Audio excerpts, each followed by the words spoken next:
Hello students, तो कैसे हैं आप सभी। आई होप आप सभी ठीक होंगे। तो आज बहुत टाइम बाद मैं आप लोगों के लिए जो है वीडियो बना रही हूँ। तो आज हम बात करने जा रहे हैं जो आपका मैथ्स का एग्ज़ाम हुआ था उसकी जो ऑफिशियल आंसर की है उसके अकॉर्डिंग ही हम जो है क्वेश्चंस को डिस्कस कर रहे हैं। मैंने पहले भी आपके लिए ये वीडियो बनाई थी, बट उसमें कुछ एक क्वेश्चंस जो थे वो मैं खुद ही क्लियर नहीं थी, इसलिए मैंने वो जो वीडियो है वो डिलीट कर दी थी। तो इसलिए अब मैं आपके लिए जो वीडियो बना रही हूँ ये वीडियो हमारी है ऑफिशियल आंसर की के अकॉर्डिंग। तो जिसके अकॉर्डिंग आपके जो आंसर है वो सारे ही सही होंगे।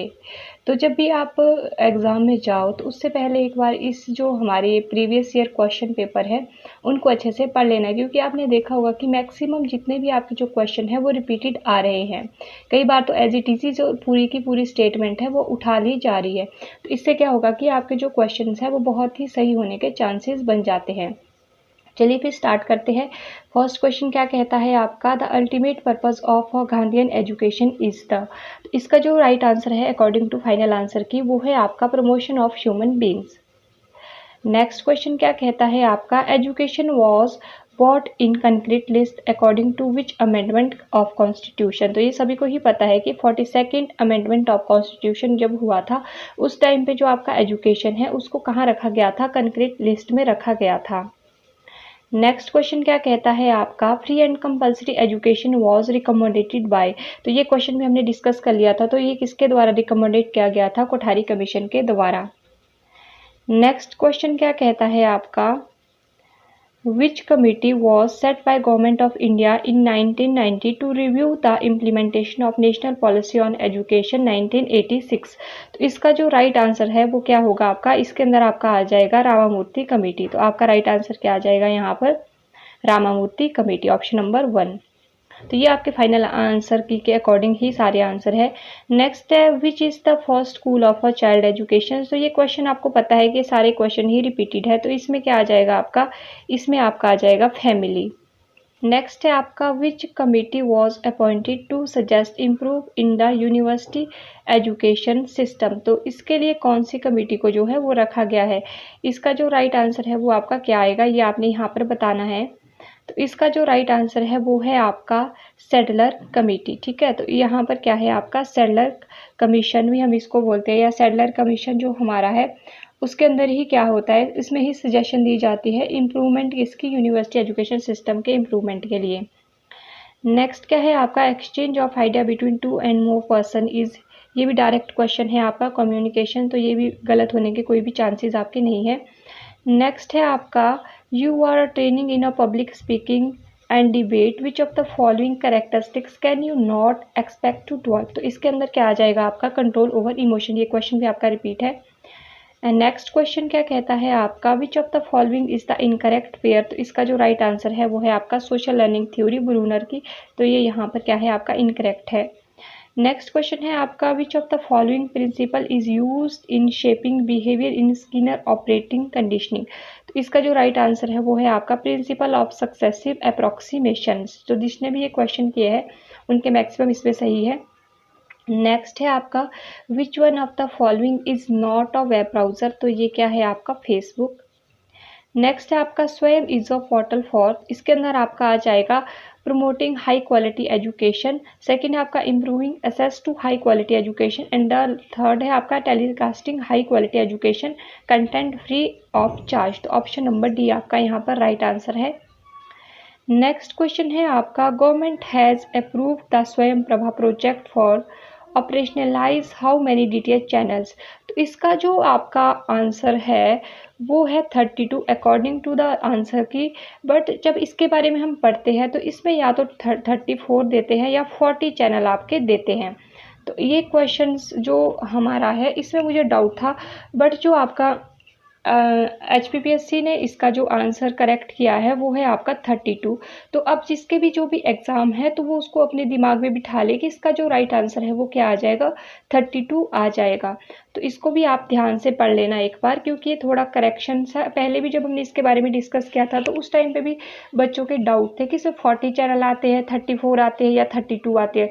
तो आज इसका जो है आंसर जो हमें मिला है वो है 32।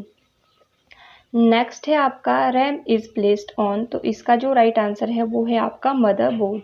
ठीक है। नेक्स्ट क्वेश्चन है आपका, which of the following commission committee was required exclusively to address teacher education of India. तो इसके अंदर क्या आ जाएगा आपका, इसके अंदर आता है आपका जस्टिस वर्मा कमेटी। तो इसका जो राइट आंसर है वो क्या आ जाएगा आपका, जस्टिस वर्मा कमेटी आपका यहाँ से राइट आंसर आ जाएगा। नेक्स्ट क्वेश्चन है, the internship programme in teacher education has been provide to help. तो इसका जो राइट आंसर है वो क्या आ जाएगा आपका, ये आ जाएगा the student teacher in the training programme. तो यहाँ पर क्या आ जाएगा, the student teacher in the training programme. तो ये किसके लिए होता है, स्टूडेंट टीचर्स के लिए, ठीक है। नेक्स्ट क्वेश्चन है आपका, at the district level which of the following institution has been insured which the responsibility of in service teacher education for primary and elementary school. तो इसका राइट आंसर क्या है आपका, इसका राइट आंसर है आपका डाइट। नेक्स्ट है आपका, ब्रॉड फंक्शन ऑफ सार्टीज। तो इसका जो राइट आंसर है वो क्या आ जाएगा आपका, इसका राइट आंसर है आपका development of curriculum, text book, training, research and innovations. तो ये आपका क्या आ जाएगा, इसके अंदर इसका जो है काम आ जाएगा, ठीक है। Next, which of the following institution is directly responsible for the professional growth of the school teacher in India. तो इसका जो राइट आंसर है वो क्या है आपका, इसका राइट आंसर है NCERT।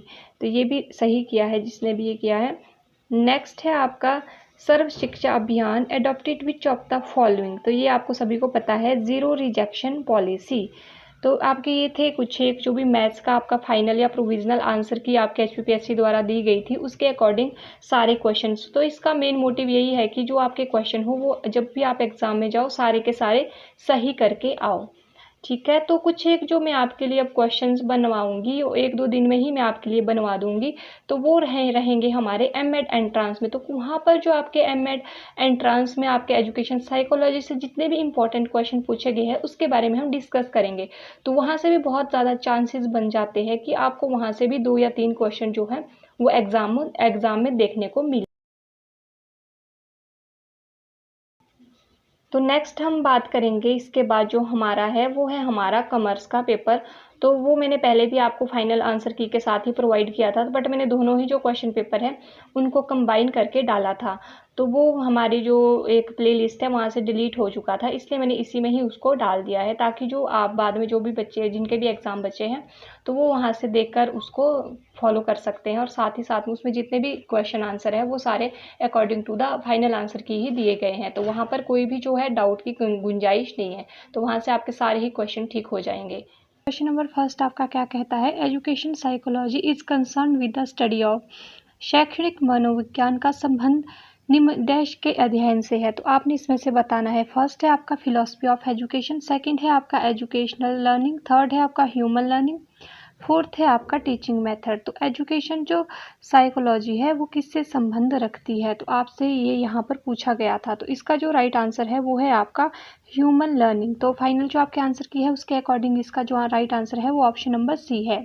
तो ये तो आपको वैसे भी पता चल जाएगा क्योंकि बहुत ही ईजी क्वेश्चंस आपको यहाँ पर आए थे। जितने भी हमने प्रीवियसली पढ़ी है अपनी वीडियोस उसके अंदर मैक्सिमम ये सारे ही क्वेश्चन हमने जो है डिस्कस किए हैं बहुत ही डिटेल में। नेक्स्ट क्वेश्चन क्या था आपका, नेक्स्ट था आपका dash believe in the general intelligence factor. तो डैश सामान्य बुद्धि कारण में विश्वास करते हैं। फर्स्ट है आपका स्टैनबर्ग, सेकंड है आपका स्पेरमैन, थर्ड है आपका गार्डनर, फोर्थ है आपका थर्स्टन। तो इसके बारे में भी हमने डिटेल में बात की थी। तो इसके अंदर क्या आएगा आपका स्पेरमैन, क्योंकि यही GRS फैक्टर की बात करते हैं। अगर हम गार्डनर की बात करें तो इन्होंने बहुत सारी इंटेलिजेंस की बात की है। थर्स्टन की अगर हम बात करें तो इन्होंने 3 तरह की इंटेलिजेंस की बात की है और साथ ही साथ में इन्होंने कुछ एक लेवल्स की वहाँ पर बात की थी।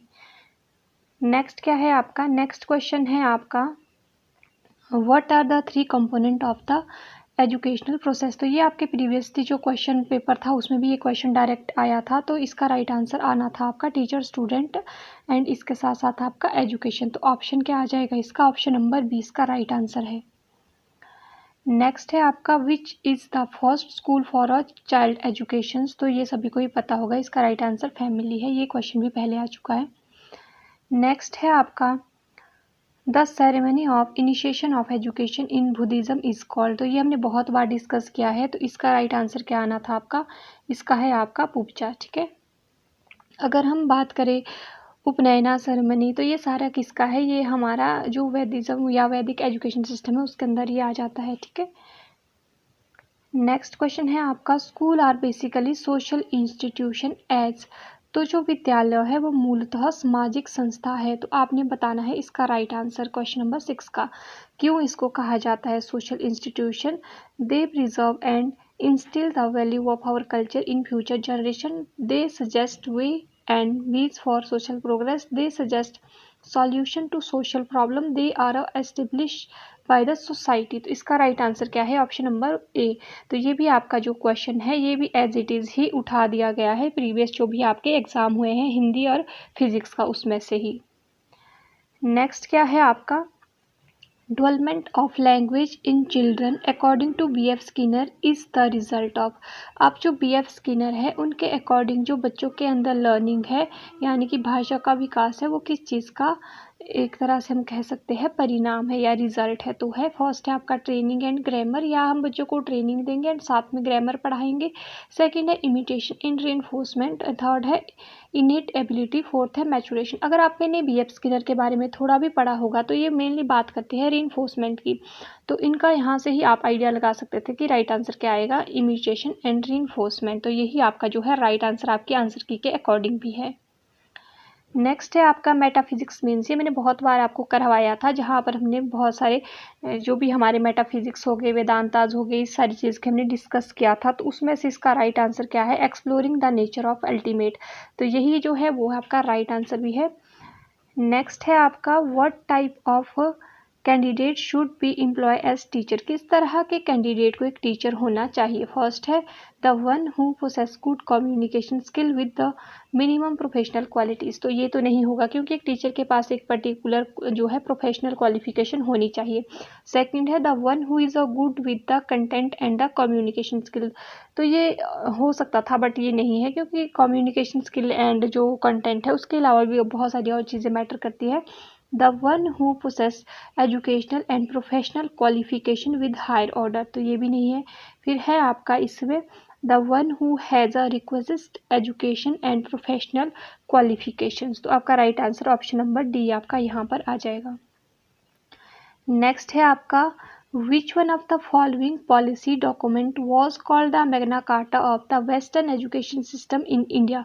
तो ये क्वेश्चन भी आपका डायरेक्ट ही उठा दिया गया है जो आपके प्रीवियस पेपर है उसी में से ही। तो इसका राइट आंसर है Charles Wood dispatch of 1854। Next question क्या था आपका, dash means communication without word, ये भी वैसे ही उठा दिया गया था, नॉन वर्बल कम्युनिकेशंस। नेक्स्ट है, for a teacher teaching a class with last strength which of the following technique is. तो इसके अंदर आपको पता है ये भी हमने पहले ही बात करी थी कि लेक्चर एंड क्लास नोट्स हम उनको प्रोवाइड करवा देंगे।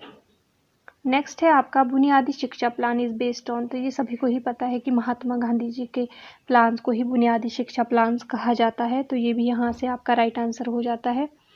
नेक्स्ट क्या है आपका, which is not the function of NCTE। तो NCTE का फंक्शन क्या नहीं है, तो इनका जो एक मेन फंक्शन नहीं होता है वो क्या नहीं होता है, तो वो है providing grant to the university. तो ये काम कौन नहीं करता है, NCTE। तो NCTE क्या करता है, teacher education institution in India को प्लान्स करता है, coordinate with centre and state government for teacher education issues. तो जहाँ पर भी टीचर एजुकेशन आ गया है तो वहीं पर ही NCTE का काम शुरू हो जाता है। Regulating the minimum qualification for teacher educator, तो ये सारी चीज़ें देखो यहाँ पर teacher education teacher education teacher education, but एक ही यहाँ पर था जो टीचर से रिलेटेड नहीं था, तो ये आपका यहाँ से एलिमिनेट हो जाना था। ठीक है, तो आपका राइट आंसर भी ये, ऐसे ही आप जो क्वेश्चंस करते हैं तो आप इस तरह से एलिमिनेट टेक्निक का यूज़ कर सकते हैं। तो मैक्सिमम जो ऑप्शंस होती है वो 2 या 3 तो गलत हो ही जाती है, तो एक जो बचती है वही आपका राइट आंसर होता है। नेक्स्ट क्या है आपका, teaching is a process of, ये तो हमने बहुत बार पढ़ा है। तो इसका राइट आंसर क्या है, ट्राइपोलर प्रोसेस। ठीक है, नेक्स्ट क्या है आपका, which of the following commission first decentralize the primary education. निम्नलिखित में से किस आयोग ने सबसे पहले प्राथमिक शिक्षा का विकेंद्रीकरण किया था। तो आपने ये बताना है। तो इसका राइट आंसर है आपका हंटर कमीशन। तो हंटर कमीशन ने ही सबसे पहले क्या किया था, डिसेंट्रलाइज किया था प्राइमरी एजुकेशन को। तो ये जो इस तरह के क्वेश्चन है, आप इसको अच्छे से पढ़कर जाना, जिसके भी आने वाले एग्जाम है तो इस तरह के क्वेश्चन आपको वहाँ पर देखने को मिल सकते हैं। तो ये ना हो कि आपको आता हो और फिर भी आप गलत करके आए वो क्वेश्चंस, ठीक है। नेक्स्ट है आपका exchange of ideas between 2 and more person, ये तो सभी को पता होगा, कम्युनिकेशंस। नेक्स्ट क्या है आपका, which of the following statement accurately reflects the approach recommended by the NEP 2020 for the integrating ICT in education। तो निम्नलिखित में से कौन सा कथन शिक्षा में ICT को एकीकृत करने के लिए NEP 2020 द्वारा अनुशंसित दृष्टिकोण को सटीक रूप से दर्शाती है। तो आपने ये बताना है। तो इसका जो राइट आंसर है आपका अकॉर्डिंग टू योर आंसर की, तो वो है आपका ICT should be integrated assemble into the curriculum and pedagogy. तो ये आपको पता होना चाहिए करिकुलम पेडागोजी क्या होती है। जो हम स्कूल्स में हमारा पाठ्यक्रम होता है उसके साथ जब हम इंटीग्रेट यानी कि इसको जोड़ने की बात करते हैं ICT को, ठीक है। तो यही जो है मेन मकसद किसका था, NEP 2020 का, ठीक है। नेक्स्ट क्वेश्चन है आपका, व्हाट आर OERs। तो ये क्या है आपका OERs। तो इसका जो राइट आंसर है वो है आपका ओपन एजुकेशन रिसोर्सेज, जिसके अंदर की हमने मॉक्स की बात की थी और इसके साथ साथ ही हमने स्वयं की यहाँ पर बात की थी। तो ये क्वेश्चन तो आपका गलत होना ही नहीं चाहिए था। नेक्स्ट है आपका, which of the following are the advantages of the distance education system. अब जो डिस्टेंस एजुकेशन सिस्टम है उसके क्या क्या फ़ायदे हैं। फर्स्ट है फ्री एजुकेशन फॉर ऑल, कि सबके लिए फ्री एजुकेशन होगी। सेकंड है फ्लेक्सिबल सिस्टम ऑफ एजुकेशन, यानी कि फ्लेक्सिबल तरीके से जहाँ पर बच्चे पढ़ेंगे। थर्ड है encourage earn and learn approach and the no regular attendance is required high and complex method of knowledge acquisitions. तो इसमें से आपने जो है उसको चूज़ करना था राइट आंसर को। तो आपका जो राइट आंसर है इसमें से वो क्या आ जाएगा, यहाँ पर आपके पास ऑप्शंस कुछ दी गई थी। तो इसका जो राइट आंसर है वो है option number B, 2, 3 and 4 only. अब देखते हैं 2, 3 एंड 4 क्या है। 2 क्या है, फ्लेक्सिबल सिस्टम टू एजुकेशन। तो यहाँ पर क्या है, एक तरह से फ्लेक्सिबली हम चीज़ों को सीखते हैं। सेकंड है encourage earn and learn approach, तो यहाँ पर हम लर्न करते हैं, ठीक है, एनकरेजमेंट देती है ये हमें पढ़ने के लिए। No regular attendance is required, तो ये तो सभी को पता है कि जब हम इस तरह के एजुकेशन में जाते हैं तो यहाँ पर रेगुलर अटेंडेंस की ज़रूरत नहीं होती है। High and complex method of knowledge acquisition, तो ये एक तरह का थोड़ा सा कॉम्प्लेक्स प्रोसेस रहता है, क्योंकि यहाँ पर जो है टीचर जो है वो आपके साथ डायरेक्ट इंटरेक्ट नहीं कर पाएंगे। कोई भी आपको दिक्कत आएगी तो आपको खुद से ही वो सॉल्व करनी पड़ेगी। तो इस तरह के कुछ एक चीज़ें इसके अंदर रहती है। अगर हम फर्स्ट की बात करें तो इसमें है फ्री एजुकेशन फॉर ऑल, तो इतना ज़्यादा इम्पैक्ट इस पर नहीं पड़ता है क्योंकि ये फ्री नहीं होता है ना।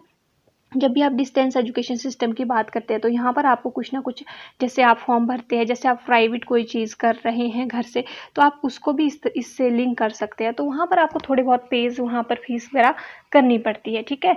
तो यही थे आपके कुछ एक क्वेश्चन। तो मिलते हैं जल्द ही नेक्स्ट वीडियो में, तब तक के लिए bye bye and thank you for watching.